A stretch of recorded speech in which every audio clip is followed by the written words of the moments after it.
Sveiki, sveiki, šį kartą sveikinuosi iš Helsinkio, į kurį ką tik tais atvykau iš Vilniaus. Kodėl Helsinkio? Todėl, kad šį kartą Suomijos sostinė yra startinis taškas mano naujoje kelioniai. Mini ekspedicijai ar gal net maratoniniam važiavime. Kas laukia?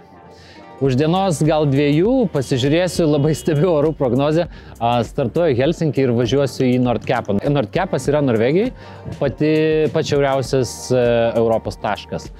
1600 km laukia ir ketinu tai padaryti per vieną dieną. Per vieną dieną nuvažiuoti 1600 km man iš principo šiaip gyvenime nelabai įmanoma, dėl to, kad paprastai nevažinėju tamsoje.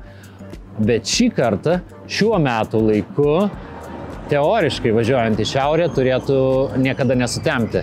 Taigi diena tęsiasi ištisai. Bent porą savaičių dar tikrai tai turėtų būti. Niekada nebandžiau pasižiūrėti, kaip tai realybėje atrodo. Ir šį kartą įsitikinsiu, ar taip yra. O kaip yra, kai lyja?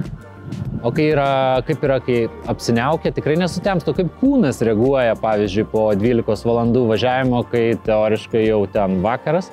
Norisi miego, ar jeigu saulė šviečia, ne? Nežinau. Į šitus klausimus atsakymus gausiu realiai bandydamas.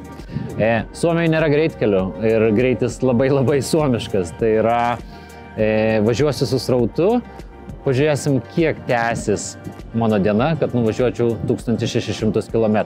Važiuoju CF Moto 800 MT motociklu, praktiškai nauju, ką tik tais Airiją pervažiavau juo, bet su, kaip čia vadinasi, vyresniuoju broliu šio modelio.